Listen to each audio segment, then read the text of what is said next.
Welcome to the Never Too Early Fantasy Podcast, where it is never too early for fantasy football. My name is Jeff. And I'm Alex. Hey, Alex, how's it going today? It's going well. How's it going over there? Pretty good, pretty good. This is our fourth episode now, and I want to thank everyone that listened to us either on Spotify or YouTube. You can also find us on TikTok, Twitter, Facebook, Instagram, all with the handle N2EFantasy. So all of the socials. So what's going on in the world of football?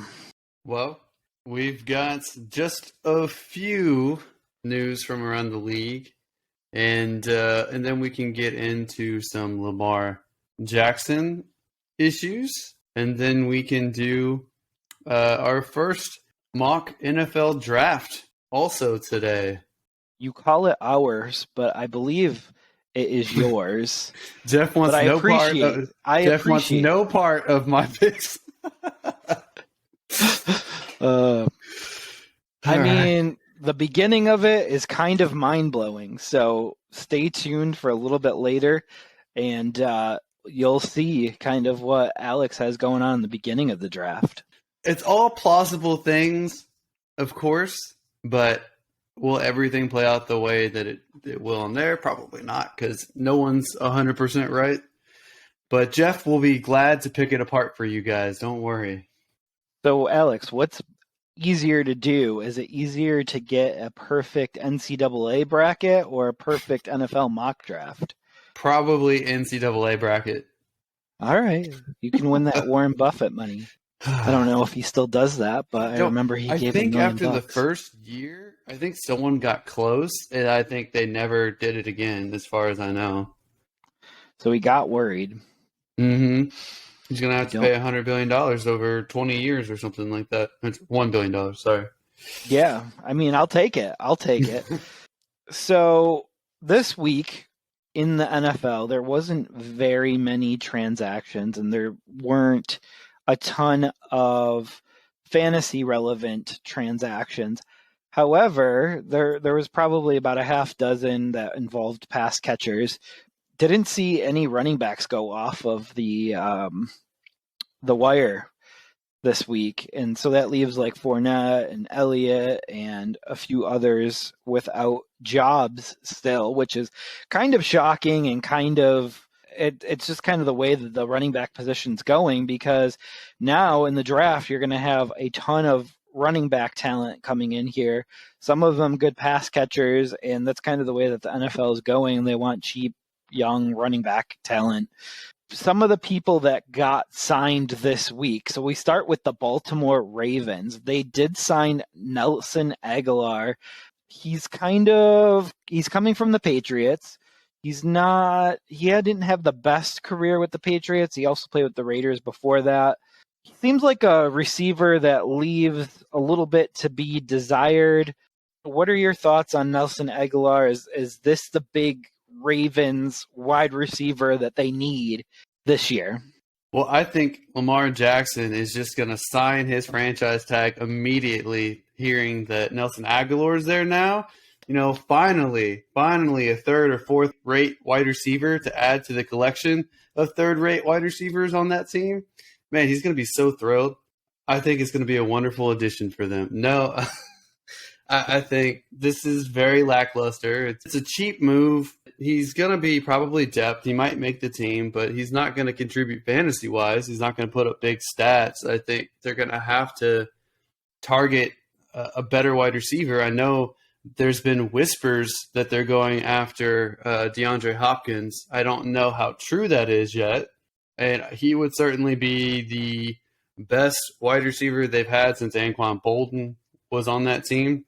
But Nelson Aguilar has just been bounced around the league, and he's not that good of a quality. It's just depth, in my opinion. Where do you feel like he fits on the depth chart? We can assume Bateman's one. Do you still have him one on the team? He has to be. There's no one else. I mean, unless you're counting Mark Andrews. But Bateman, as far as the wide receiver position, has to be number one. I don't know who else is above him. Right. And then you have, I mean, obviously you have Isaiah Likely too, if you want to talk about pass catchers. Also a But tight end. yes. And then do you slot in Aguilar too, or do you slot in Duvernay too? Like, I feel like they are a lot of they're very similar area of wide receiver. And then you have Wallace and Isabella as well, but like some of those are retreads also. It's tough because all of those wide receivers you just named, besides Bateman, are all like a wide receiver 4 or 5 on a team, maybe 6. So none of them really fit the mold of a wide receiver too. I know we both kind of like, or at least I like Duvernay a little bit, but he's maxes out as a wide receiver 3. Yeah, So and a kick returner, but that's and a about kick it. return.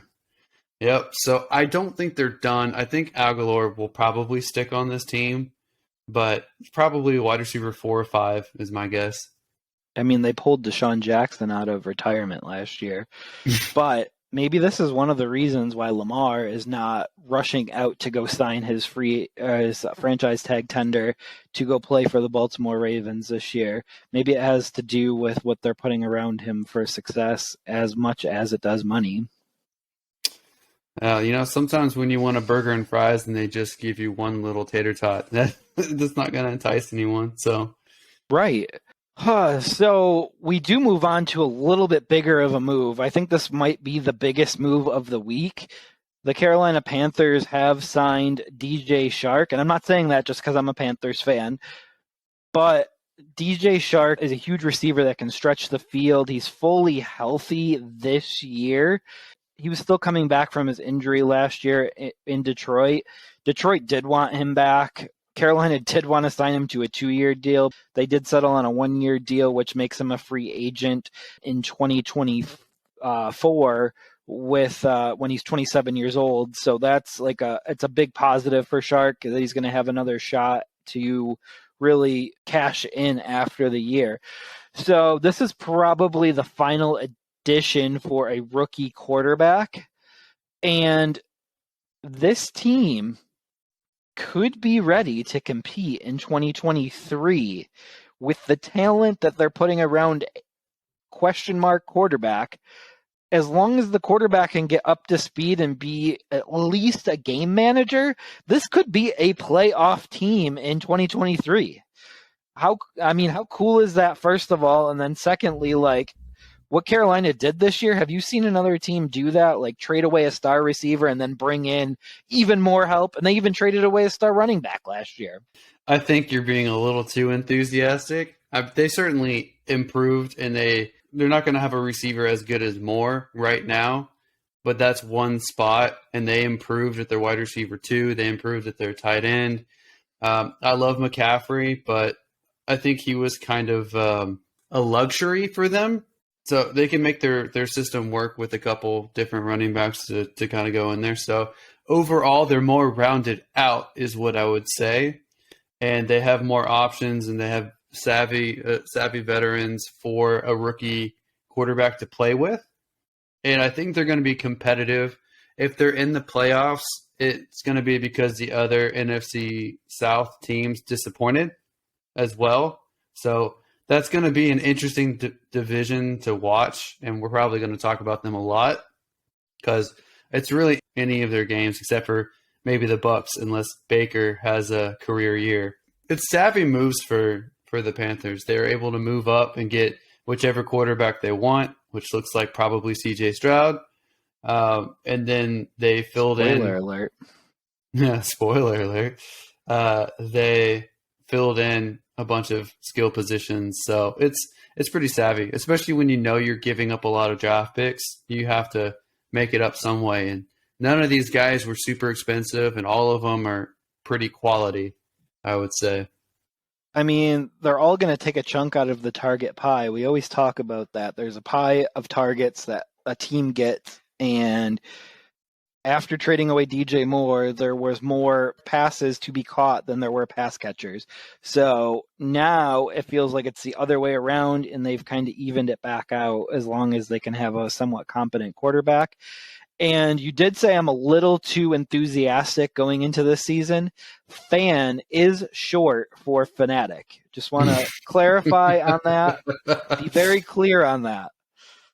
Listen, the Texans are picking number 2, and I'm not going to say we're going to the Super Bowl or anything. So Going to the Shiva Bowl.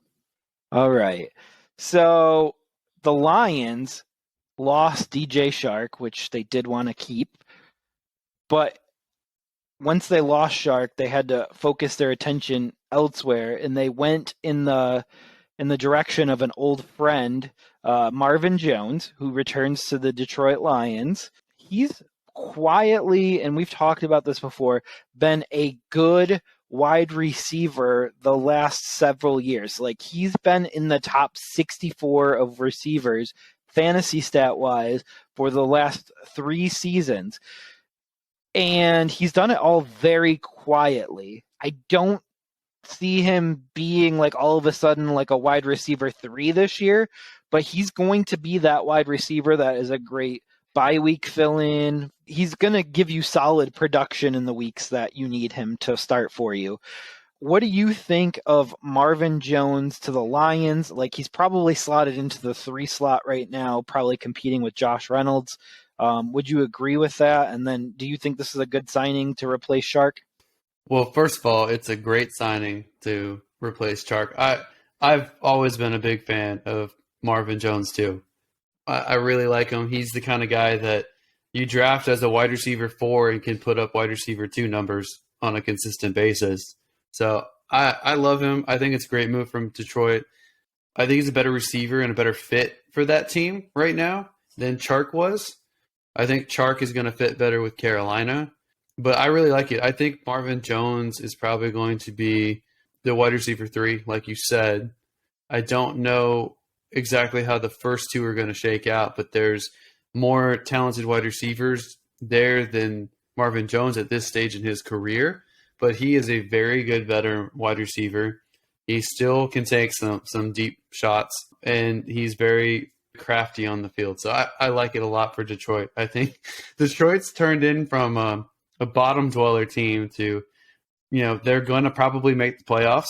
They're probably going to do pretty well and go pretty far. I don't know if they'll win the Super Bowl, but they're going to make Detroit proud this year, I think.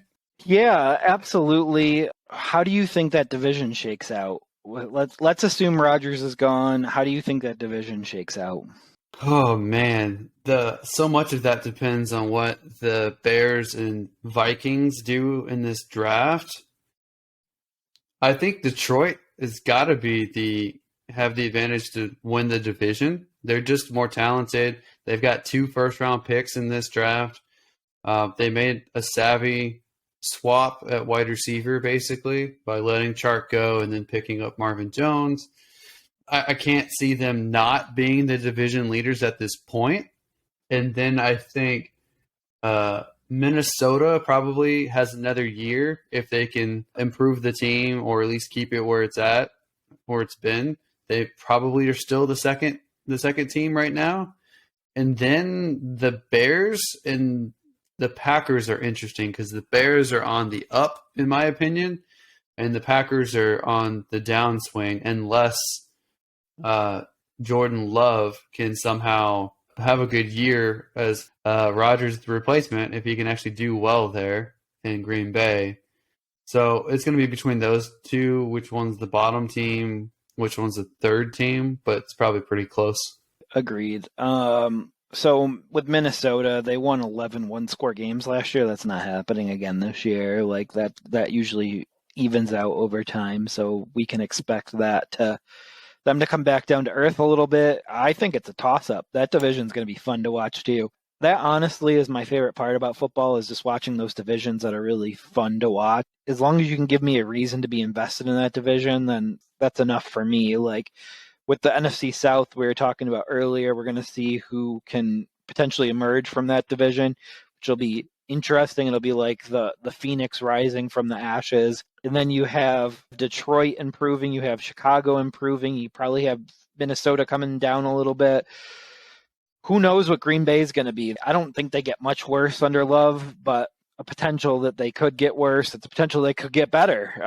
But it gives you at least a reason to watch them, and that's kind of what is the best part about the NFL, in my opinion, is they give me a reason to watch. And that's part of the issue with the Packers, with the Rodgers and Love situation. We don't know what Love is yet. So we don't know if he's any good. So we have no idea if the Packers are going to be good. I would assume that he's probably not going to be as good as a veteran Rodgers, but that's pure assumption. We have no idea. Absolutely. And I know I will be watching week 1 to see what Jordan Love looks like, what he shows us on the field, and what he is able to do with the young wide receiver core that they already have established in Green Bay. So yeah, we want to know what Love is. We want him to show us. What's Love got to do with it? Anyways, moving on to another free agent signing. We had Marquise Goodwin leave the Seattle Seahawks and sign with the Cleveland Browns.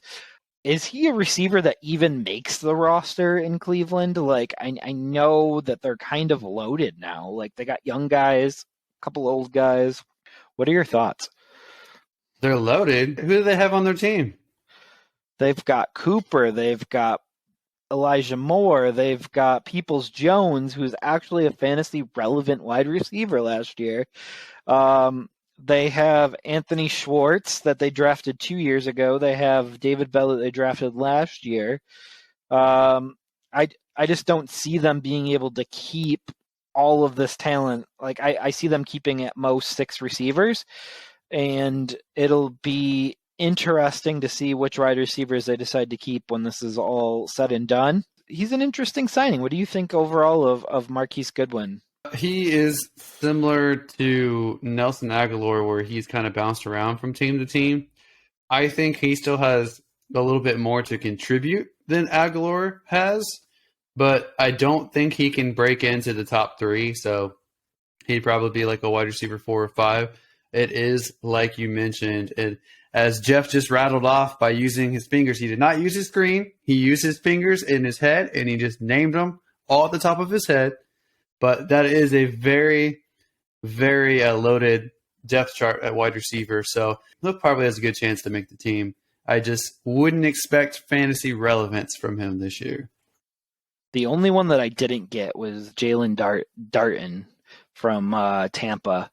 He is also in their wide receiver room right now, but he probably also doesn't make the cut next year. Probably, yeah.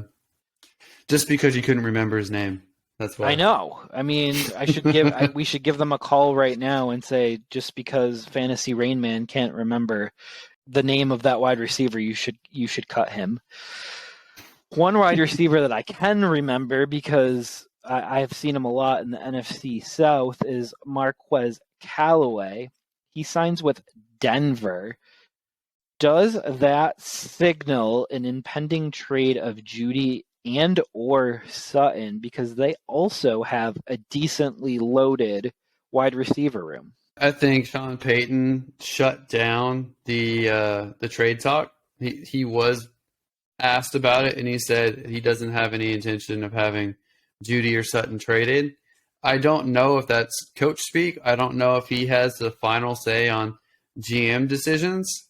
So Judy makes more sense. The two that get traded, just because we mentioned it last week that he's got his contract's expiring. They probably don't want to pay him. They're already paying Sutton. We haven't seen everything from Judy yet, so I know they're asking for a lot, but no one's seen anything yet. And I think a lot of people would rather take a chance on a first or second round wide receiver this year than give up multiple picks for Judy. I think the Broncos are probably going to keep their wide receiver group the way that it is, with Callaway joining them, a former Saints wide receiver that's played in Sean Payton's system before. So I think he probably slides in on this team, but I don't think he breaks the top 3 either. I think they've got a pretty decent wide receiver group with the Broncos as well. Where do you think he slides in? Oh, I'm not like Jeff. I no longer have that memory of every single player, so I have to look up their depth chart here. So they have Sutton, Judy, which you can flip flop them in any order for their depth chart, and then they have Tim Patrick returning from ACL injury. Mm-hmm. They have KJ Hamler, and now they have Marquez Callaway. I think you just named it in order. I think that's it right there. That's what I got. You still got Sutton above Judy? Yes, I think you still have to at this point. I don't think Judy's done enough to pass him. Absolutely. And I think year 2 with Russ, we're going to actually see who emerges between the two of them, if any of them, I guess. Maybe the tight end, Dolchitz, maybe he's the one that emerges from all of this. And then I think the fact that the tight end is emerging from this and it's not Albert O, it kind of shows you that coach speak last year was a lot on Albert O. But there's only so much target pie, and if they want to run the football more, that kind of gets depleted kind of quickly. And they could be looking running back in the draft to kind of pair with Javante and Pirine. They've got a lot of running backs on that roster too. So They do. Marquez came from the Saints, and Brian Edwards is now going to the Saints. So he signed with the New Orleans Saints.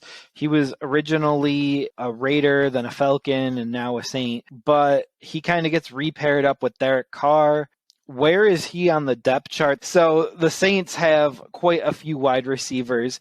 They have Olave, Michael Thomas, Raheed Shaheed, now Brian Edwards added to that. Where would you kind of slot in Brian Edwards into that depth chart? I'm not really impressed with that depth chart. There's just the top two, in my opinion, Olave and Michael Thomas. They are the only ones that stand out. I know Brian Edwards is a former third-round pick, and he's now on his fourth team in 3 years. So that doesn't bode well to his chances of breaking out in this offense. I think he's probably like some of these other guys we mentioned. Unfortunately, they're all, for the most part, bottom of the depth chart kind of guys, other than Chark and Marvin Jones. So he might make the team, but again, I don't expect anything from him. He's on his fourth team in 3 years. That's not good. Good wide receivers don't have that happen to them. Absolutely. He's going to be competing with like Traquan Smith for like a roster spot, which I don't even know how Traquan is still holding on to a roster spot after all of these years of mediocrity, but he's still there at New Orleans. So moving on to arguably the biggest pass catcher, because I did already say that for Shark. Irv Smith, which was called right here on the podcast last week. We manifested this. Irv Smith is signed with the Cincinnati Bengals, which they have absolutely no tight end depth. He goes in and pretty much goes into the number one slot to an offense with Joe Burrow that uses the tight end. This could give Cincinnati some flexibility in the upcoming draft where they don't absolutely have to get a tight end. Irv could be a fantasy sleeper this year in his age 25 season, which he only signed a 1-year deal, which the only thing that we got wrong last week was we said that he should sign a 3-year deal, and he ended up signing a 1-year deal because of his age. But he's going to be able to get another shot at the free agent Apple next year. What are your thoughts on Irv, this signing, fantasy relevancy, it all? I want to say that I said 1-year deal and you said the 3-year deal, but you did call Irv Smith first. I only commented on it. So you called Irv Smith to the Bengals, which was very smart. I think it's a good move. I think we both discussed it last week, saying it would be a really good move, and then sure enough, they're our first fans that they listen to the podcast and they're like, I like these guys. We're going to sign Irv Smith. I think it also impacts the NFL draft because now they probably aren't looking at a tight end super early in the draft. They might still draft one in the middle of the draft to get depth and protection in case Irv Smith gets hurt, because he has been hurt with Minnesota in the past. So it's a good fit for them. It's a nice affordable, high upside signing for the Bengals, and it's good for both the real NFL and fantasy. So I originally was thinking about, in my mock later, having a tight end for the Bengals, but they already signed one, so I don't think they're going to draft one early in the draft. Right, and I do think this pushes Irv Smith into tight end 2 territory. So a guy that is going to be worth rostering and potentially starting some of the year. And hopefully we can see a bit of a resurgence to his career. He's still young enough to overcome everything that's happened to him so far, and he's in a spot that uses the tight end. I just think that's awesome because that could be a really cool fantasy story this year. Yeah, we're both very stoked about this. Absolutely. So, moving on to other news around the league. And I would be remiss if we did not start. We have 2 quarterbacks that have been constantly in the news the last 3, 4, 5, 6 weeks, maybe even longer. But Lamar Jackson announced on Twitter this week via his own Twitter, so straight from the horse's mouth, that he requested a trade on March 2nd. Baltimore may not oblige, but the interesting thing about this is this all happened while Harbaugh was getting interviewed by the media. So he was actually bombarded with this. And I don't think that was a mistake. I do think that was done intentionally to grind some gears, which if you want to get off of a team, that's something that you have to do. You have to grind some of the coaches and front office's gears while you're doing this. What do you see as a future for Lamar? Like which direction do you see this going? And who do you think he plays for in 2023 and beyond? I don't know if it was a smart move on Lamar's side to do that to Harbaugh, because I think that will rub coaches and GMs across the league the wrong way. But, I mean, it is a way, like you said, to get off the Ravens, because clearly he does not want to be back with the Ravens no matter what.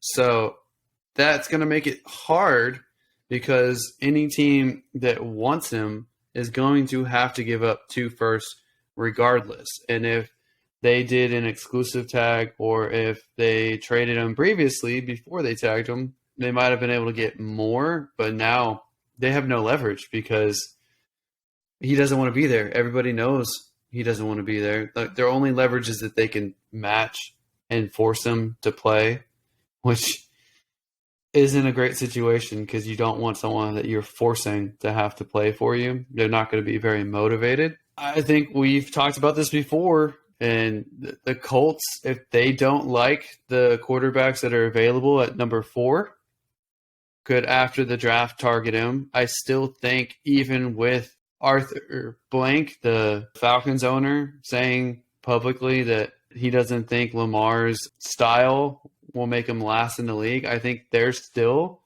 an option regardless. We've talked about Washington, once they get a new owner, might be interested in him, and I think he'd be a good fit there. It does not look good, and it's kind of a circus right now. I don't know what's going to happen to him. I think he's probably going to sit out some of the year, so it's going to be very interesting how this plays out. You want to take this? What you think he's going to do? I don't know what he's going to do at this point. So there's so many rumors that are coming out in all these different directions right now. There's rumors that Lamar is still negotiating with the Ravens all while announcing this. There's rumors that the Ravens might be open to trading their star quarterback. And I do think the wide receiver position, being as bare bones as it is there, kind of does factor into this a little bit. Like, I know he does have Andrews and Likely and then like Bateman, but they're not world beaters at wide receiver. They don't draft them well. They don't develop them well. And some of that might be on Lamar. Personally, I hope that this story does not stop here. And I hope that it continues on, because this is actually very entertaining NFL news while we wait for the NFL draft, which is now 4 weeks away. I don't know what teams will be into it. You mentioned Atlanta. That would be a little awkward now because he's going to have an owner that doesn't believe in him, or at least publicly doesn't believe in him. You have Washington that's trying to sell their team, so they really can't do anything until they sell the team, like money-wise. The Colts, kind of a team to watch. Depends if they get their quarterback that they want in the draft or not. It seems like a big waiting game right now, but it did seem like that Lamar did reach out through back channels to the New England Patriots to let them know that he was interested in playing there. I thought that it was curious that Robert Kraft would even mention that, announce that, confirm that at the owners' meetings this past week. What are your thoughts on him potentially playing in New England? I don't remember if he actually confirmed it, but somebody asked him if they'd be interested in Lamar, and he said that's a Bill Belichick question. So he kind of deflected that. I know that Asante Samuel came out and tweeted that Lamar won't like playing with Belichick. So basically don't do it. I thought that was hilarious. And that's kind of sad when one of your former star players kind of low-key blasts the team in a very subtle way, I feel like. We just don't know what's going to happen. We still have the Titans as a potential landing spot as well. So even they could come back, and that's one of the reasons why I think that I put them to make that pick that I made them pick in my mock. I think they could go after Lamar after the draft as well. Maybe they could include Tannehill in a trade over there too, but we don't know. And it's a cluster for sure. It is a cluster and a circus, and it is quite delicious as someone who is not a Ravens fan. Yeah, and I feel like it fills in the gap of the silent off season this has been so far. Like, I know we have some trades coming on the horizon, but this has kind of been something to be a filler in the blank space. Well, we have another circus to talk about, and that is the New York Jets and Aaron Rodgers. So, Jeff, what do you think about this situation? I know there hasn't been any concrete news, but there's been some whispers about negotiations. Yeah, so it seems like they won't be using the first round pick. 13, yeah. So that was kind of a foregone conclusion in my mind. Like, why would you give that up if you don't know Rodgers is playing multiple years? Now I think they're working through the end piece of that, and there are whispers that this trade could be completed as early as this week, but it's going to be definitely, I think the word was certainly done before the NFL draft. So there does lend some hope that this is going to resolve in the next couple of weeks. And then at that point, we'll only have Lamar Jackson to look at for news going forward. Also with the Jets, though, and I kind of want to tie these together, there's a rumor that Beckham, OBJ, will be going to the Jets as well. And we kind of talked about that last week, but it does seem like that all roads lead to the Jets. What do you think about OBJ, and do you think this Rodgers thing gets wrapped up relatively quickly? First, with Rodgers, I know we've talked about this in the last couple episodes, but believe that I did say that they want to get draft picks for this draft, and them announcing that it's going to be done before the draft makes a lot of sense because they want to get something in this draft. They're still hashing out compensation, picks that are contingent on how long he stays in, and that's going to fluctuate. But the Packers do not want to give protection picks back to the Jets, and the Jets obviously are like, no, if he only plays 1 year for us, you need to give something back. So that's a lot of back and forth between those two.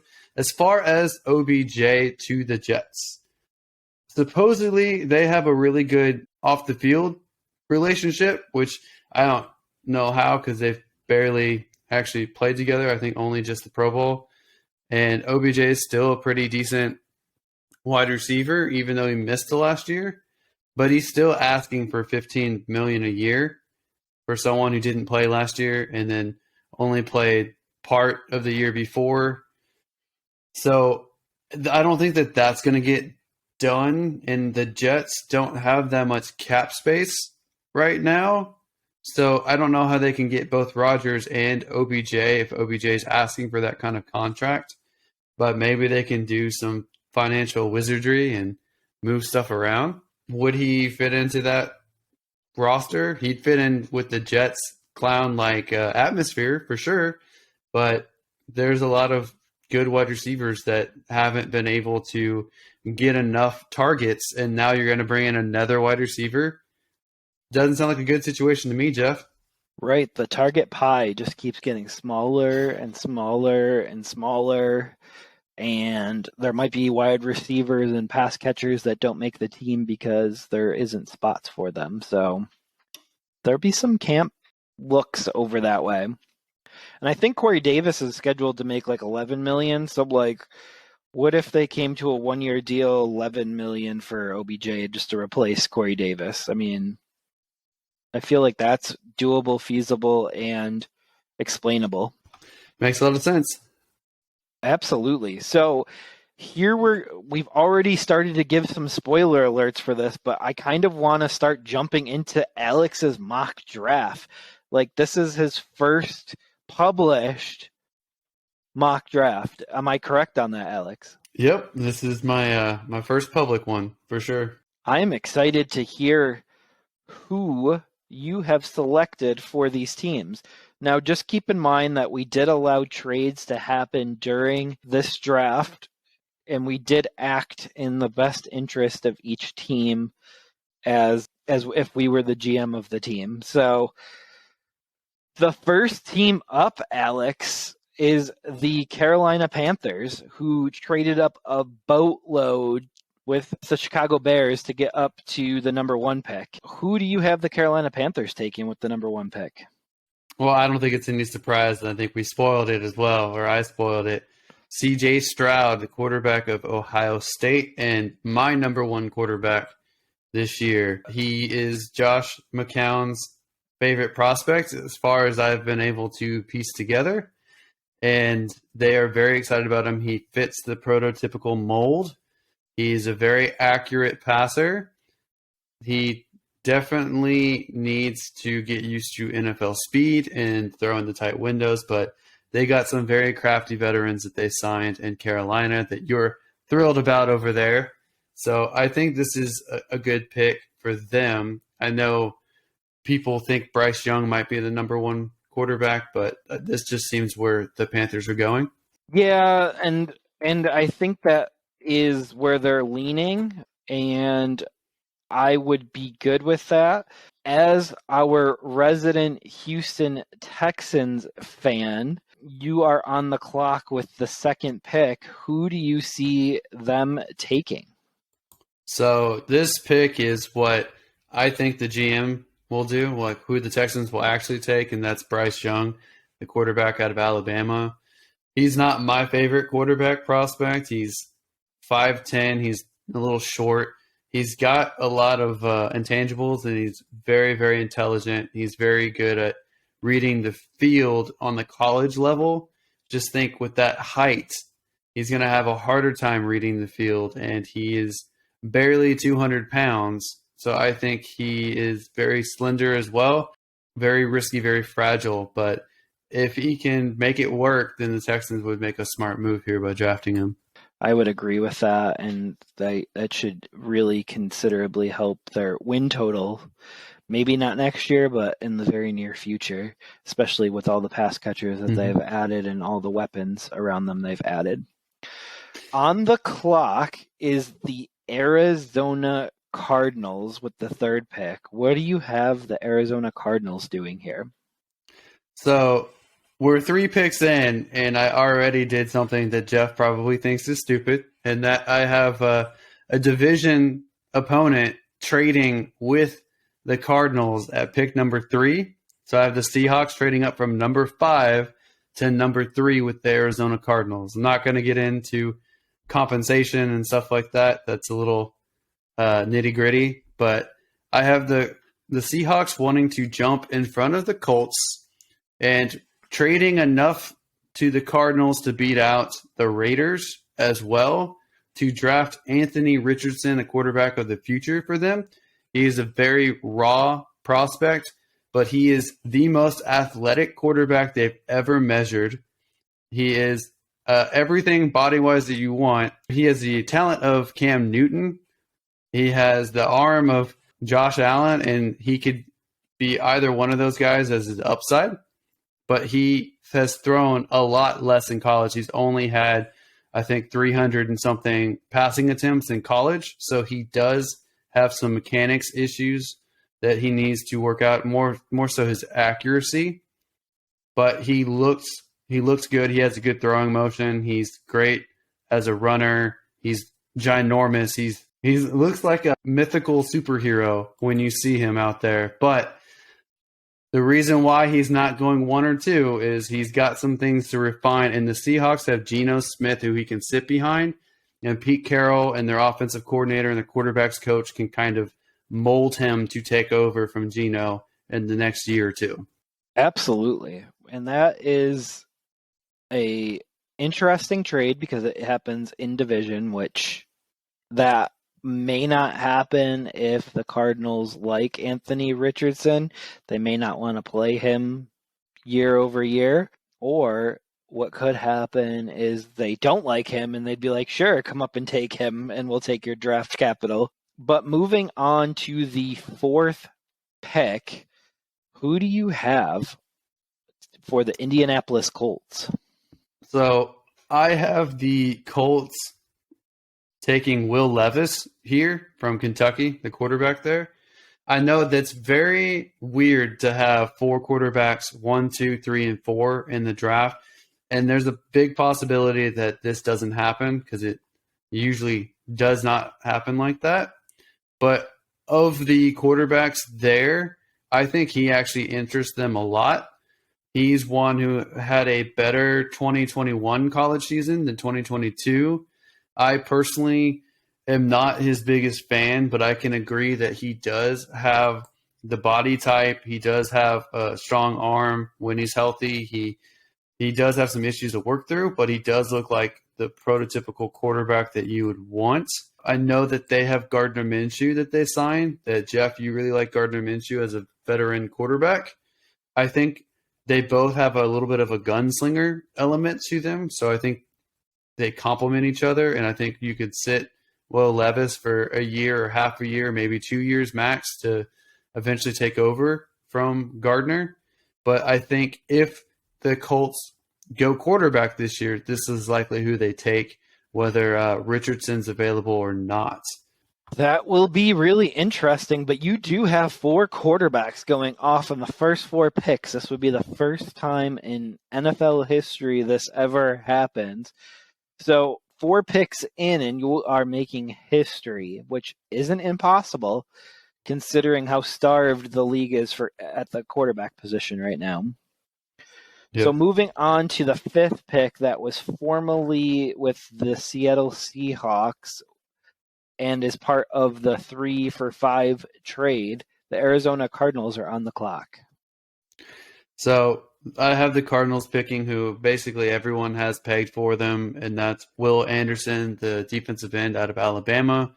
They are desperate to get some star power on their defense just to help them improve that area. And they move down 2 spots and probably pick up a bunch of draft picks to do so, to draft the guy that they were going to draft at number 3. So it's a good move from them. They may even consider trading down more if there's someone else here, or if if there's another quarterback, like if the Colts pass on quarterback and there's a quarterback there, maybe somebody would come up for him as well.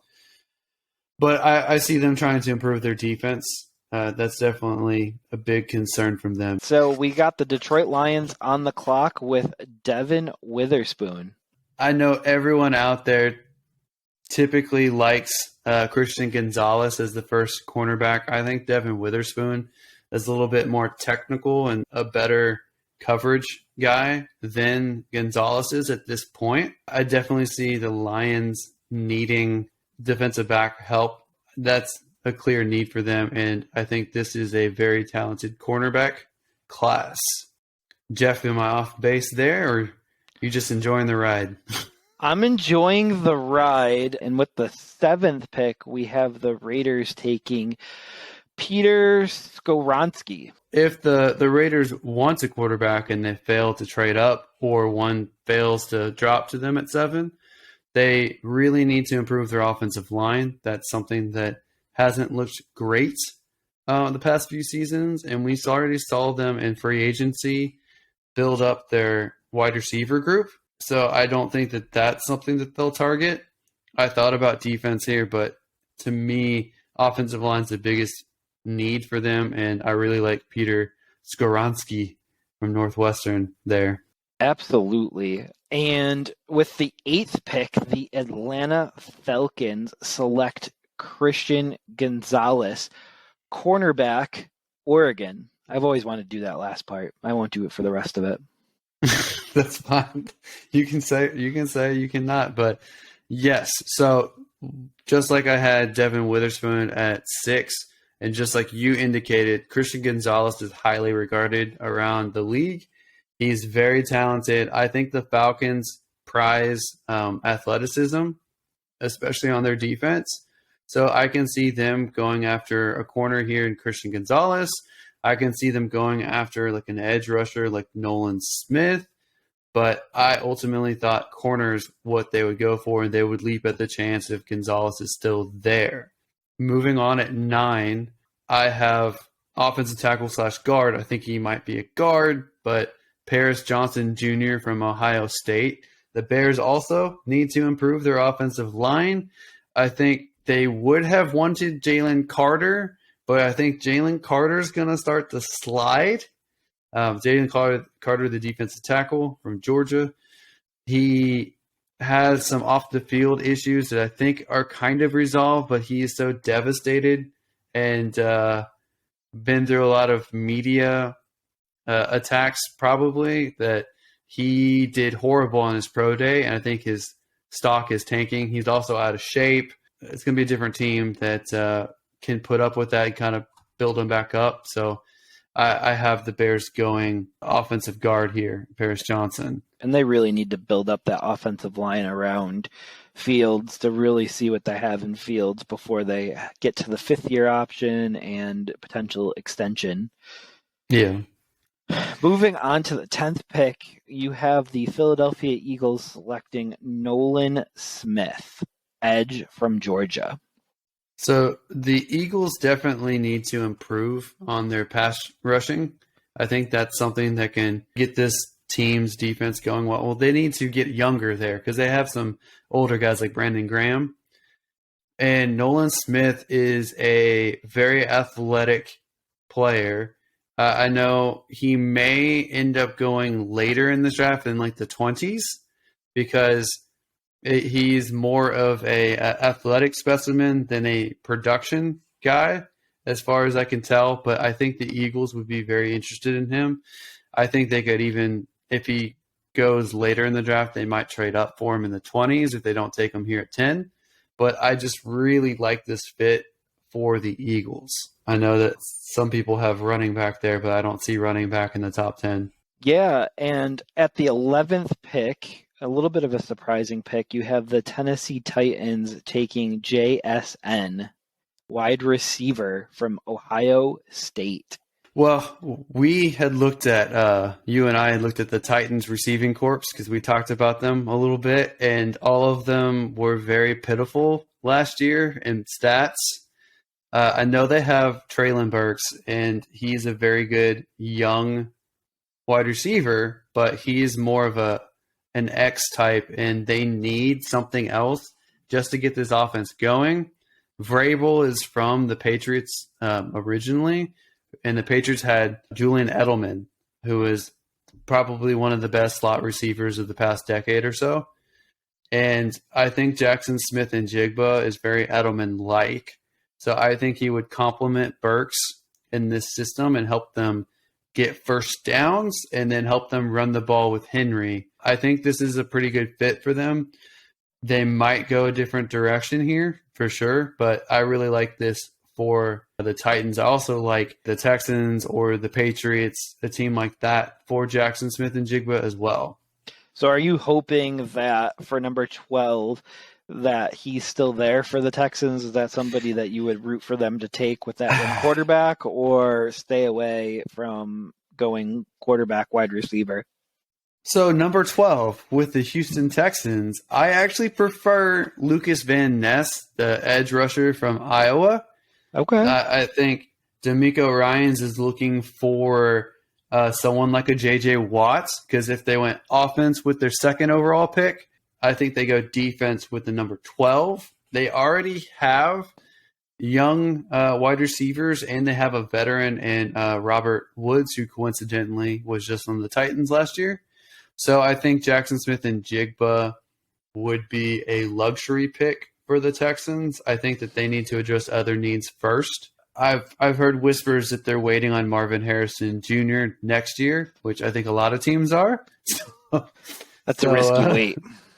I know. But I really like Lucas Van Ness at the edge. I think he would really help this Texans front seven and their defense, and would look really great playing for this team. Yeah, and so moving on, this is the second time we've talked about this pick tonight, was number 13, the New York Jets. They are selecting Broderick Jones, offensive tackle from Georgia. I think the Jets probably go offensive line no matter what. I don't know if it's going to be for sure Broderick Jones. He was the best overall that was left at this point, and he is really good. He's a really, really strong physical tackle. He's probably a little bit better on run blocking, but they need to improve that area if they're going to have a 40-year-old quarterback on their team, and they've already addressed their offense in other ways. And I think this is it just makes too much sense that they'll take an offensive lineman here. And Broderick Jones is who I have. Sounds good. Moving on to the New England Patriots. What do you have happen here with this pick? So I have the Patriots wanting to trade down and get more picks, and the Lions coming up and trading with them, seeing that Jalen Carter, the D tackle from Georgia that we talked about earlier, not only was available at their 6th pick, but was still available at 14. So they traded up from 18 with the Patriots, and they are taking Jalen Carter because they really need defensive tackle help as well, interior defensive linemen. And I think the Lions are a place that could really help him rebound and get back to being a very good football player and being a good pro. So this makes a lot of sense to me. Could even happen at 6 in the draft. Absolutely. And now at 15, you are giving Jordan Love a little bit of love in the form of another Jordan, and this time Jordan Addison, wide receiver, USC. That's right.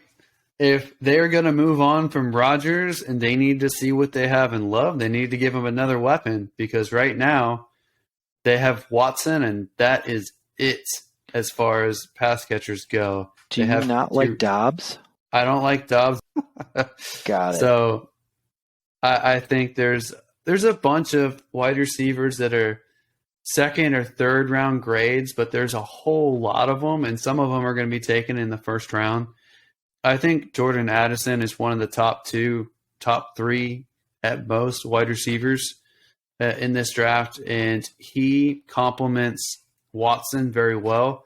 Watson has a bigger body, but he plays more like an electric slot player, and I think Addison is a more vertical player that has some slot skills.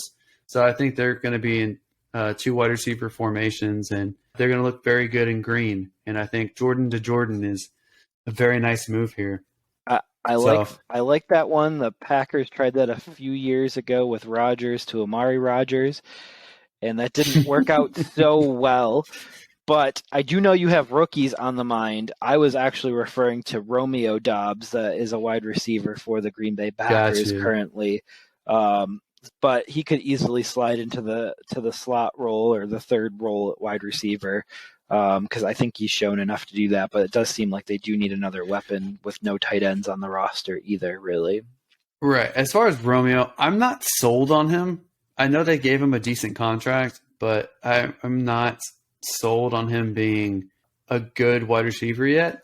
But if they have 3 wide receivers, if they have Christian Watson, they have Dobbs, and they draft another one, that gives Love enough talent around him, especially with the running backs that they have, to be competitive. It'll all be on Love's shoulders to see how these Packers do in the coaching staff. Moving on to 16, we have the Washington Commanders drafting another defensive player who slid a little bit, Tyree Wilson, who a lot of people have going in the top 6, the defensive end from Texas Tech. He is another athletic guy, but he has a lot to work on as far as his positional skills, and he is also coming off an injury. He missed both the combine and his pro day because he's still rehabbing. I don't think that makes sense to go in the top 6 or top 10, but he's talented enough. I can see a team like the Commanders take him, and I think that they're moving on from one of their defensive talents as well, so it makes sense to replace him. That makes sense to me. At number 17, you have the Pittsburgh Steelers picking Joey Porter Jr. I think this pick makes too much sense, but Joey Porter might go before the Steelers can pick, which would be disappointing. They definitely like having players who are bloodline players, meaning that they have a sibling or a parent or uncle, grandpa, someone who played in the league before, because those players tend to actually turn out very well. So it also hits a need that they have, and he's just a good corner in general. It makes a lot of sense for the Steelers to take there. Number 18, I have the former Lions pick, but it's the Patriots drafting, and they need offensive line help as well. There's another Ohio State offensive lineman, DeJuan Jones, who is more of a right tackle. He's a really good tackle prospect, and the Patriots are very good about taking a right tackle and then turning him into a really good left tackle as needed. And it makes a lot of sense that he would go to a team like the Patriots. You have Jones protecting Jones there. You know, it's funny how that keeps working out. It is. And so Tampa Bay is on the clock. What do they do with their 19th pick? This might be a little bit of a stretch, but I have the Chiefs trading up from number 31, which is this year. It's the last pick in the draft because the Dolphins pick was forfeited. I really just like Zay Flowers from Boston College. He's my favorite wide receiver in this draft. He reminds me very much of Tyreek Hill. He's a more polished route runner than Tyreek Hill. He's not a perfect route runner. He has a limited tree. He has a sixth sense for where the defense is at all times. He's very fast. I think the Chiefs have been missing Tyreek Hill. None of their receiving options outside of Kelsey looked very good last year, despite the fact the Chiefs still won a Super Bowl, which is outrageous. But the Chiefs need to do something in the wide receiver group to stay as competitive as they are and keep Mahomes firing. Zay Flowers would be an amazing fit for them. They could even trade up lower in the draft to like number 24 with like the Jaguars, or for some reason Zay Flowers could just fall right in their lap at 31 in the draft. I just like him so much. I had him trade up for him, and the Bucs are a long way from being competitive with Baker Mayfield likely as their quarterback. So I see the Bucs wanting to trade down and collect more picks to rebuild that roster and fine tune it. Absolutely. And I could see that because the Chiefs are losing a lot of their weapons from last year and even from the year before, even more. So they need to start restocking the cupboards, and this would be one way for them to do that. At number 20, with their second pick in the first round, the Seattle Seahawks are on the clock. Who do you have them taking? So the Seahawks are one of the many teams that if they stay at pick 5, a lot of people have Jalen Carter, the defensive tackle from Georgia, going to them up in the top 5. And they do have that need in the interior defense. So the best available interior defensive lineman is Kalijah Cansey, the defensive tackle from Pitt. I think he would fit with this team very well. And it's a need, and he's one of the best available players in general. So I really like this. I made the pick, so of course I like it. I think it makes a lot of sense. Do you have any thoughts about it, or? Yeah, I think a lot of it's dependent on that 5 pick, though. So Yes, if absolutely. they go defense there, they're probably not going to they're probably not going to go defensive tackle in this spot, but I could see them going like cornerback, or we'll get to a few people a little bit later, but I could see them selecting a different position if they go defensive line first. Well, what would be funny is if the draft is like reversed, they still get both of these guys, but Richardson falls and they get Richardson Possible. later in the draft instead. But moving on, we have the Chargers at 21. And I selected for them Miles Murphy, the edge rusher from Clemson. I know a lot of people are picking offense, so running back or wide receiver. I actually think that their wide receiver group is already pretty decent. Unless they were going to move on from Keenan Allen, it doesn't really make sense to me to draft a wide receiver. I think they already have some tight ends on that roster. It doesn't make sense for me to take a tight end for them. They really need edge help. So that's what I gave them. And Miles Murphy is someone people think might go in the top 10. Yeah, and I think in the later rounds they'll look for wide receiver help as Keenan Allen and Mike Williams get a little bit older and more expensive, and potentially try to start finding the next one of those. But perhaps not spending a first round pick on that. So the Baltimore Ravens go Keely Ringo, a cornerback from Georgia. It's a positional need for them. They may go wide receiver. We talked about they need to do something with their wide receiver group. There's the possibility that they do that with the first pick or with their second round pick or whatever, just to try to entice Jackson back. But they need cornerback help, and Ringo is the best available at this point. Also, someone who needs cornerback help is the Minnesota Vikings at 23. I have them going Deonte Banks, the cornerback from Maryland. Either of these teams could draft either of these guys. They can take another cornerback if one of the other guys falls. They might like somebody else better who's not on this list, but they both could use defensive help. Yeah, I see the Vikings going very heavy on defense this year. I know they hired an offensive coach. They kind of got their offense humming last year. As long as Kirk Cousins was playing a game at the 1 o'clock hour on Sundays, he was good. But maybe they'll have more primetime games this year, so it'd be helpful to have a better defense to be able to not be in so many shootouts. But moving on, Jacksonville Jaguars are on the clock at 24. Cyrus Torrance, guard from Florida. Yep, they don't have a lot of needs, the Jaguars, and they could trade down in this draft. They could trade up if there's a particular player that they really like.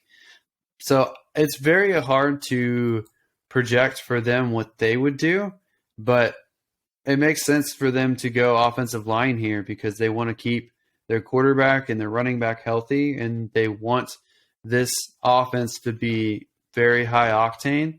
A guard would be very nice for them to have and improve their offensive line because I think it's above average, but it still could be upgraded there. Absolutely. This one I'm excited about. One of the things that we've been waiting for in this entire offseason, what's going to happen with the Bengals and Higgins? Are they going to resign him? Are they going to trade him? What's going to happen? And what I have projected to happen as of March 30th, 2023 is I have the Bengals trading up in the draft to number 25 with the Giants for Higgins. I think there's going to be a lot more picks involved, but it's basically for the purpose of this mock, it's Higgins for the 25th pick.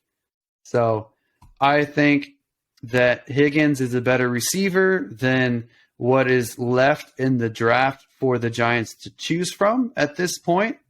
And it makes sense for the Bengals to come in and try to rebuild their roster. As you've pointed out to me a few times that their defense, they need to upgrade there. And that is what I have them doing. They lost a couple backs, and they are replacing one spot with Brian Branch, the defensive back out of Alabama.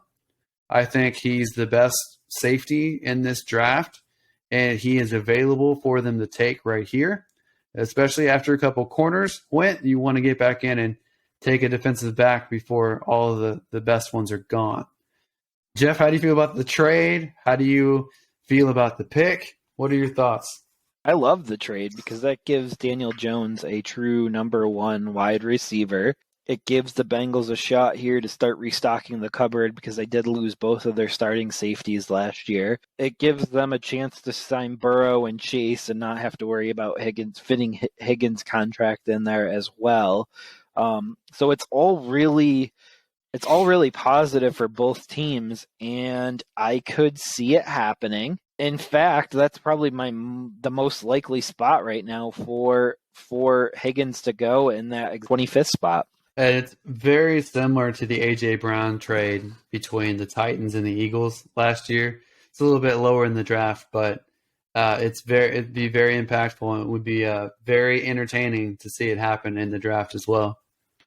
So next up is the Dallas Cowboys, and I will let you announce this pick. This is a very Jerry Jones pick, and it will probably make a lot of fantasy owners happy if it actually happens. And that is the Cowboys take the first running back off the board, Bijan Robinson, the running back out of Texas. How do you feel about this pick? I know you're not Bijan's biggest fan. No, I think he's going to do well. But you did say it would make fantasy owners happy. I think it would make fantasy owners, like in redraft leagues for 2023, miserable with Pollard and Bijan. But going for like dynasty and everything like that, obviously he becomes the no doubt about it, no brainer, because they move off of Pollard after this year. But yeah, I do like the pick. I do think they do have other needs. Like they do need to replace Dalton Schultz. I don't know how they feel about Jake Ferguson behind him right now. They did draft him last year, and we do know that tight ends can take a year to leap. So if they're confident in him, maybe they could spend this pick in a different area like Bijan, and this would also be another feather in Mike McCarthy's cap of trying to run the ball a little bit more this year. Drafting a running back here would really help that cause. He did say he wants to run the ball, and from what I've heard, they actually like Ferguson a lot at tight end. So it would make sense that they stand pat. It would also make sense that they take one of the many tight ends in this class in the second or third round as well. So either could happen. Yeah, I liked Ferguson last year too in his spot starts when Schultz was out. So I would kind of like to see what he does in year two. But moving on to the Buffalo Bills, you have Jack Campbell going there, a linebacker from Iowa. I think they'll go linebacker no matter what. So it could be Jack Campbell. It could be one of the other guys. I think there's going to be more linebackers in the first round than I have in this mock. I'll have a lot more to tinker with if I do a second or third mock later on. But off the top of your head, how many linebackers do you think you have in the first round in this mock? I think I only have one. You do only have one. Yeah. So I think there'll probably be two or three at least. So It's just hard to pinpoint some of these guys. It'd be a good get for the Bills to be able to get their top choice of linebacker, but I don't know at 27 if they're going to have that option or not. But back on the clock, so they just picked at 25 with with trading Higgins to the Giants and taking the Giants pick. We have the Cincinnati Bengals picking Jalen Hyatt, wide receiver, Tennessee, and this is kind of a potential replacement for Higgins. A little bit of a replacement in the standpoint that they bring in a good wide receiver, but he's a different type of wide receiver. He's more of a Deshaun Jackson vertical fast wide receiver than Higgins is.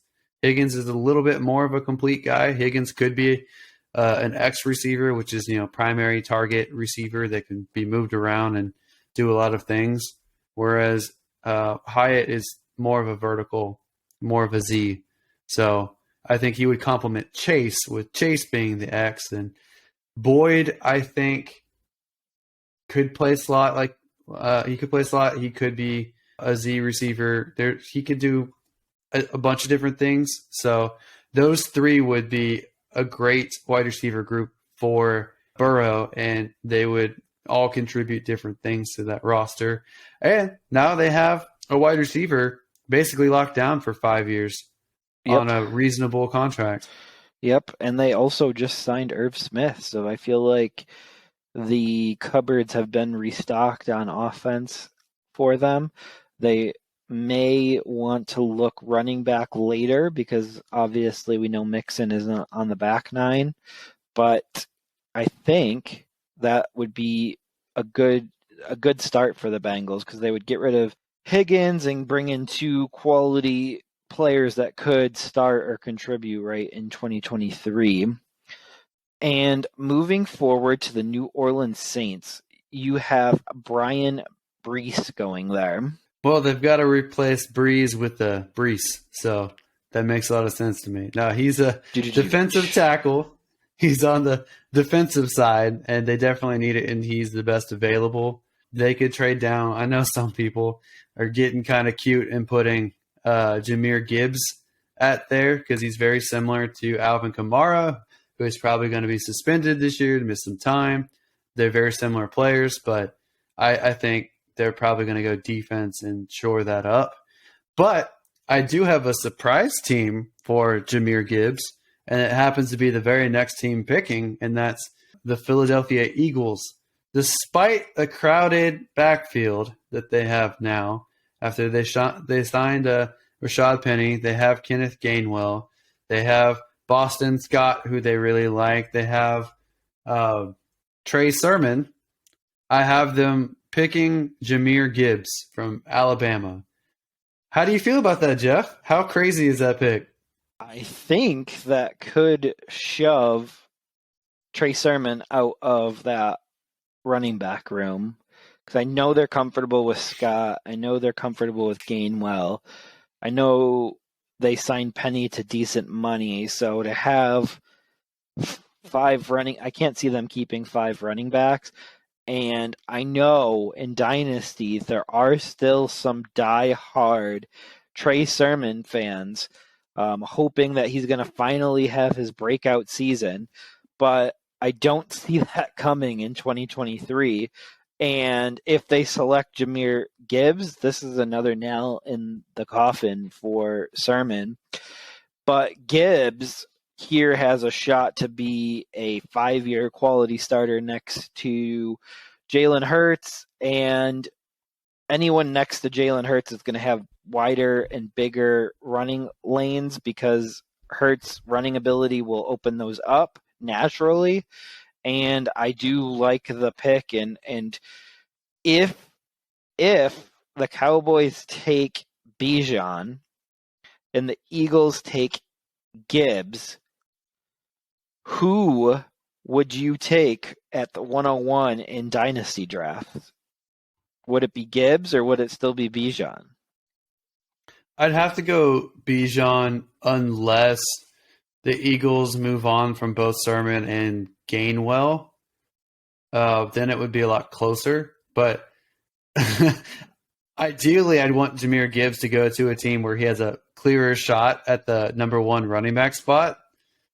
So that would be preferable. Like, what if Jahmyr Gibbs went to the Chiefs? Would I ride that rodeo again after Clyde Edwards-Helaire after that fiasco? So I don't know. But if he went to a team where he had a clear road to the number one spot, I would be much more in favor of Gibbs. I think he's a really good talent, and I like him as much, or if not better, than Bijan Robinson for fantasy purposes. Yeah, and I bet the Bears wish they still had their 2.01 pick that they traded for Chase Claypool, because they probably could use a running back over Chase Claypool at this point to pair with Justin Fields. That would be an interesting place for a running back to go, maybe a little bit later.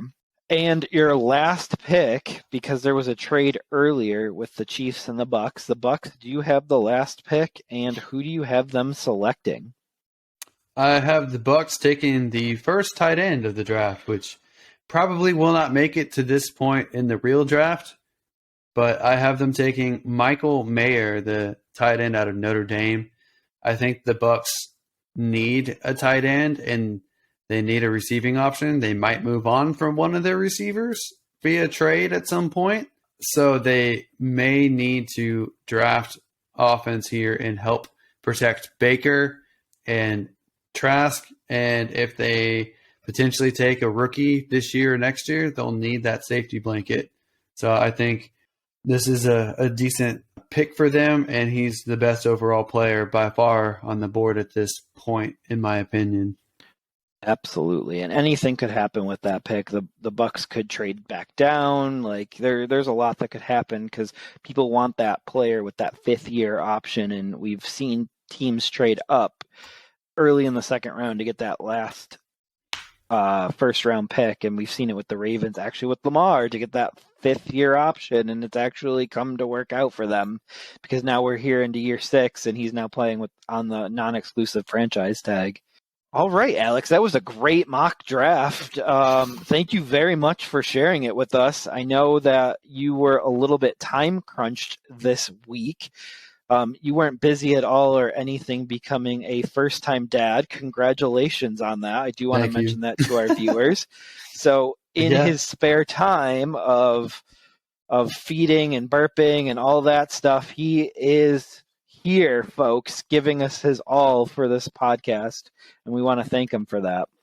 Thank you, Jeff. Yes, it's been interesting, but on the plus side, I am sometimes up very late.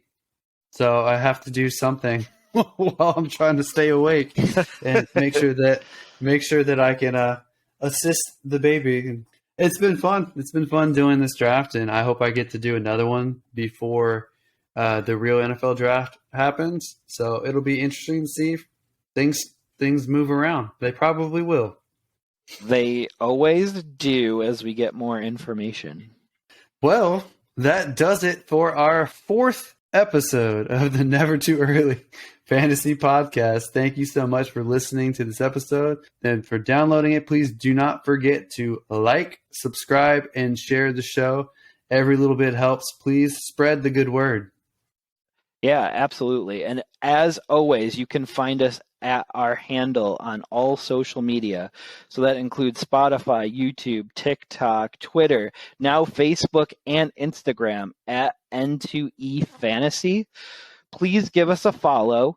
Until next time, take care of yourselves. And remember, it's truly never too early for fantasy football. Thank you again. Bye, everybody.